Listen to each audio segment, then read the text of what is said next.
আসসালামু আলাইকুম এভরিওয়ান, কি অবস্থা সবার? আই হোপ আপনারা ভালো আছেন।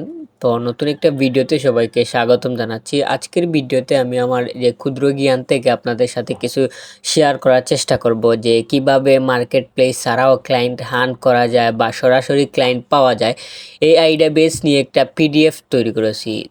তো সেটা নিয়ে একটু আপনাদেরকে এক্সপ্লেন করার চেষ্টা করব ইনশাল্লাহ। তো শুরুতেই আসে ক্লায়েন্ট হান্ট আসলে কি, এটা কিভাবে কাজ করে। এটা নিজের মতো করে একটু এক্সপ্লেন করি। ক্লায়েন্ট হান্ট মানে হচ্ছে যে নিজে থেকে ক্লায়েন্ট খোঁজা, তাদের কাছে নিজের সার্ভিস সম্পর্কে অফার করা। মানে ফাইবার, আপওয়ার্কের মতো বড় বড় মার্কেট প্লেসের বাইরে, যেমন সোশ্যাল মিডিয়াগুলোতে ইমেল এবং ক্লায়েন্টের রেফারেন্সের মাধ্যমে নতুন নতুন ক্লায়েন্টদেরকে খুঁজে বের করা। এখানে শুধু আমাদেরকে ভালো ডিজাইনার হলে হবে না, এখানে আমাদেরকে ভালো মার্কেটারও হতে হবে। এখন আপনাদের মনে প্রশ্ন আসতে পারে, কেন মার্কেট প্লেস ছাড়া কাজ করব। দেখেন, মার্কেট প্লেস ভালো জায়গা, তবে সেখানে প্রতিযোগিতা অনেক বেশি রয়েছে। তো এখানে টিকে থাকতে হলে আপনার অনেক পরিশ্রম এবং সময় ব্যয় করতে হবে। আপনি যদি সবার থেকে আলাদা হতে চান, সেক্ষেত্রে আপনার নিজের একটা ব্র্যান্ড তৈরি করেন, ডিরেক্ট ক্লায়েন্ট মানে নিজের একটা ভ্যালু তৈরি করেন এবং নিজের রুলসে কাজ করতে পারবেন, এবং ক্লায়েন্টের সাথে আপনার একটা লং টার্ম রিলেশনশিপ তৈরি হবে। এখন চলেন আমরা একে একে দেখি যে আমরা কিভাবে ক্লায়েন্ট হান্ট করতে পারি। তো স্টেপ ওয়ানে রয়েছে টার্গেট অডিয়েন্স। এখানে আপনাকে সর্বপ্রথম নির্ধারণ করতে হবে যে আপনি কি কাজ করতে ভালোবাসেন। অর্থাৎ এই সেক্টরে অনেকগুলো ইন্ডাস্ট্রি আছে, আপনি কোন ইন্ডাস্ট্রি নিয়ে কাজ করতে চান বা আপনি কাদের টার্গেট করতে চান। যেমন এখানে রয়েছে যে রেস্টুরেন্ট ওনার, ক্লোথিং ব্র্যান্ড বা স্টার্টআপ ফাউন্ডার, অর্থাৎ ছোটো ছোটো ব্যবসাগুলিকে আপনি টার্গেট করতে পারেন। তারপরে আছে যে আপনি কিভাবে নিজের একটা ব্র্যান্ডিং তৈরি করবেন। দেখেন, আপনি আপনার ফেসবুক, লিঙ্কডইন, ইনস্টাগ্রামে সবারই তো একটা অ্যাকাউন্ট আছে। তো সেখানে আপনাকে প্রফেশনালি কাজ করতে হবে, যেমন আপনার প্রোফাইল পিকচার, বায়ো এবং ইত্যাদি যেগুলো আছে ওইগুলো একটু প্রফেশনালভাবে রাখতে হবে, যাতে অন্যরা দেখে আপনাকে মনে করে আপনি একজন প্রফেশনাল ডিজাইনার। এরপর আসে পোর্টফোলিও প্রেজেন্টেশন। আপনার একটা সুন্দর ক্লিন পোর্টফোলিও রাখতে হবে বিহান্সে, বা আপনার ওয়েবসাইটের না থাকলে বিহান্সে রাখতে পারেন, বা আপনার বেস্ট কয়েকটি পাঁচ থেকে ছয়টি কাজ আপনি আপনার পোর্টফোলিওতে রাখতে পারেন, যেখানে কাজ কম থাকলেও হবে, বাট প্রেজেন্টেশনটা স্ট্রং হতে হবে। এবং মোস্ট ইম্পর্টেন্ট হচ্ছে যে আপনি সোশ্যাল মিডিয়াতে অ্যাক্টিভলি পোস্ট করতে হবে। অর্থাৎ আপনি পোস্টের সময় অবশ্যই ইমেজের সাথে আপনি ক্যাপশন দিতে হবেন। যেমন এখানে আছে উদাহরণস্বরূপ যে পোস্ট ডিজাইন করছে একটা ক্লায়েন্টের পেজে এঙ্গেজমেন্ট বাড়ানোর জন্য, এটা লিখে আপনি পোস্ট করতে পারেন। এতে আপনার যে টার্গেট ক্লায়েন্ট আছে এরা মনে করবে যে আপনি হয়তো কোনো ক্লায়েন্টের কাজ করছেন বা আপনার পূর্বের কোনো অভিজ্ঞতা রয়েছে। এরপরের স্টেপে রয়েছে ফেসবুক গ্রুপ মার্কেটিং। এটা হচ্ছে খুবই একটি শক্তিশালী প্ল্যাটফর্ম, যেখানে আপনারা বিনামূল্যে ক্লায়েন্টদেরকে খুঁজে বের করতে পারেন। আপনারা যদি ফেসবুকে গিয়ে সার্চ করেন graphic designer Bangladesh, freelancing Bangladesh, small business owner BD, এরকম যদি সার্চ করেন তাহলে অনেকগুলো গ্রুপ পেয়ে যাবেন। সেখানে আপনারা যুক্ত হয়ে আপনাদের যে ডিজাইনের পোস্টগুলো আছে ওইগুলো পোস্ট করতে পারেন, এবং উদাহরণস্বরূপ আপনারা ছোট্ট একটা দিতে পারেন যে একটা ছোট্ট বিজনেস পেজের জন্য বিনামূল্যে পোস্ট ডিজাইন দিচ্ছি, এটার ফিডব্যাক চাই।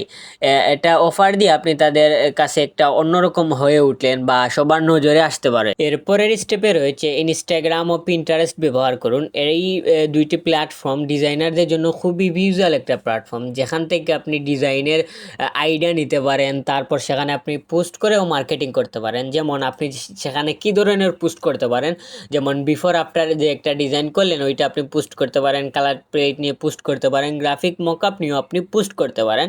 এবং মোস্ট ইম্পর্ট্যান্ট হচ্ছে আপনি ডিজাইনের শর্ট রিলস ভিডিও বা ডিজাইনের টিউটোরিয়াল ভিডিও আপনি সেখানে আপলোড করতে পারেন। সেখান থেকে আপলোড করার সময় অবশ্যই আপনি একটা সেখানে রিলেটিভ কয়েকটি হ্যাশট্যাগ ব্যবহার করুন। হ্যাশট্যাগ ব্যবহারের ফলে আপনার বিদেশ থেকে ইনবক্স বা ক্লায়েন্ট আসতে সাহায্য করবে। এই ধাপটি হচ্ছে ডিজাইনারদের জন্য খুবই গুরুত্বপূর্ণ একটি ধাপ, যেটা ব্যবহার করে অনেক ডিজাইনাররা কিন্তু অনেক ক্লায়েন্ট পেয়েছে, বাইরের কান্ট্রির বা বাংলাদেশি অনেক ক্লায়েন্ট পেয়েছে। যে সরাসরি মেসেজ বা ডিএম কৌশল, এটি খুবই কার্যকরী একটা পদ্ধতি, যেটার মাধ্যমে ক্লায়েন্ট সহজে খুঁজে পাওয়া যায়। যে যোগাযোগ মাধ্যম ফেসবুক, লিঙ্কডইন বা ইমেইলে আপনাদের সম্ভাব্য ক্লায়েন্টদেরকে খুঁজে বের করুন, তারপর তাদেরকে মেসেজ করুন। আপনি আপনার সম্ভাব্য ক্লায়েন্টকে এরকম মেসেজ পাঠাতে পারেন, যেমন হাই, যাকে মেসেজ পাঠাবেন তার নাম দিবেন, তারপর হচ্ছে আপনি বলবেন যে আমি একজন ডিজাইনার, আপনার নাম বলবেন, তারপর বলবেন যে আপনার বিজনেস পেজ দেখলাম খুবই পটেনশিয়াল, চাইলে আপনি একটা ফ্রি সিম্পল ডিজাইন করে দিতে পারে, আপনি দেখে নিতে পারেন আমার কাজটি আপনি সুইট করেন কিনা। এটা আপনি দিতে পারেন। এই ফ্রি স্যাম্পল ডিজাইনের মাধ্যমে ক্লায়েন্টের সাথে আপনার একটা ট্রাস্ট বিল্ড হবে, বিশ্বাস অর্জন হবে, এবং আপনার ডিজাইনের মান যদি ভালো থাকে তাহলে তাকে পরবর্তীতে পেইড অফার করতে পারেন, বা ক্লায়েন্ট নিজে থেকেও বলতে পারে যে আমার এই ডিজাইন লাগবে, তুমি আমাকে একটু করে দাও। এর পরবর্তী ধাপে স্থানীয় নেটওয়ার্কিং এবং রেফারেল সিস্টেম চালু করুন, অর্থাৎ আপনার স্থানীয় বাজারে যে প্রিন্টিং শপগুলো আছে বা যেখানে ডিজাইনের প্রয়োজন হবে তাদের সাথে একটু যোগাযোগ রাখুন এবং ভালো একটা সম্পর্ক বিল্ড করুন। তারপর হচ্ছে রেফারেল সিস্টেম চালু করুন, অর্থাৎ আপনার পুরনো ক্লায়েন্টকে বলুন যে আপনি যদি আমাকে একজন ক্লায়েন্ট রেফার করেন তাহলে আপনাকে পরবর্তী ডিজাইনে 25% ডিসকাউন্ট দিব। এটা হচ্ছে ওয়ার্ড অফ মাউথ, অর্থাৎ সবচেয়ে শক্তিশালী মার্কেটিং কৌশল। অর্থাৎ আপনার ক্লায়েন্ট আপনাকে ক্লায়েন্ট খুঁজে বের করে দিবে। এরপরের ধাপ হচ্ছে নিয়মিত কন্টেন্ট পোস্ট করুন, অর্থাৎ নিয়মিত কন্টেন্ট পোস্টের মাধ্যমে আপনার ব্র্যান্ডের যে ভ্যালুটা বাড়বে এবং পরিচিতি মানুষের কাছে বাড়বে। অর্থাৎ আপনি যে কাজটা করেন এটা তো সবাইকে জানাতে হবে। আপনি নিয়মিত যদি প্রতিদিন পোস্ট নাও করতে পারেন তাহলে সপ্তাহে অন্তত 3টা পোস্ট করেন, অর্থাৎ আপনার ধারাবাহিকতা বজায় রাখতে হবে। এবং পোস্টের বিষয়বস্তু হতে পারে আপনার যে রিসেন্ট ডিজাইন হতে পারে, তারপর ডিজাইন টিপস হতে পারে, আই ক্যাচিং ডিজাইন হতে পারে, ডিজাইনের টিউটোরিয়াল ভিডিও হতে পারে, বা ক্লায়েন্টের ফিডব্যাক মকআপ, এগুলো আপনি পোস্ট করতে পারেন। এই পোস্টের মাধ্যমে আপনার পরিচিতি বৃদ্ধি পাবে, অর্থাৎ মানুষ আপনার কাজটি সম্পর্কে জানতে পারবে। মানুষ যদি আপনার সম্পর্কে জানে তবেই তো আপনাকে কাজ দিবে, তাই নিয়মিত পোস্টের ধারাবাহিকতা বজায় রাখতে হবে।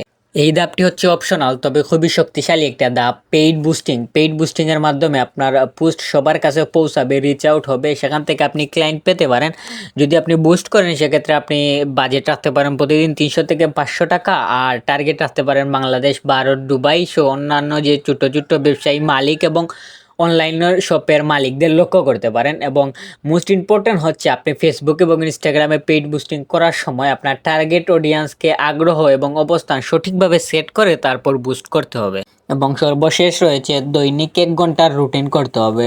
যে রুটিনটা আপনার এরকম হতে পারে যে প্রথম 10 মিনিট আপনি ফেসবুক গ্রুপগুলি স্ক্রল করে একটা পোস্ট দিতে পারেন, তারপরের 20 মিনিট আপনি আপনার 5 থেকে 10 জন সম্ভাব্য ক্লায়েন্টকে খুঁজে বের করে তাদেরকে ডিএম পাঠাতে পারেন বা মেসেজ পাঠাতে পারেন, তারপরের 10 মিনিট আপনি আপনার নিজের ডিজাইনগুলা সোশ্যাল মিডিয়াতে, ইনস্টাগ্রাম, পিন্টারেস্টে, ফেসবুক এগুলোতে আপনি আপলোড করতে পারেন এবং আপনার পোর্টফোলিওটাও আপডেট করতে পারেন। লাস্ট 20 মিনিট আপনি অন্যান্য ডিজাইনারদের পোস্টে লাইক কমেন্ট করতে পারেন। এর ফলে আপনার নেটওয়ার্কিংটা বাড়বে, অন্যান্য ডিজাইনাররাও আপনার পোস্টে এসে কমেন্ট করবে এবং তাদের ফ্রেন্ড লিস্টে যারা আছে তাদের কাছেও আপনার পোস্টটা যেতে পারে। এই ছিল ক্লায়েন্ট হান্টিং এর বিষয়টা। তো জানি না এই ভিডিওর মাধ্যমে কে কতটুকু উপকৃত হবেন, তারপরও নিজের ক্ষুদ্র নলেজ থেকে একটু আপনাদের কাছে শেয়ার করলাম। তো যাদের এই পিডিএফটা লাগবে আপনারা ভিডিওর কমেন্ট বক্সে আপনারা নিড পিডিএফ লিখতে পারেন, তারপর আমি আপনাদের ইনবক্সে এই পিডিএফটা পাঠিয়ে দিব ইনশাআল্লাহ। তো এই পর্যন্ত সবাই ভালো থাকেন, সুস্থ থাকেন, আসসালামু আলাইকুম।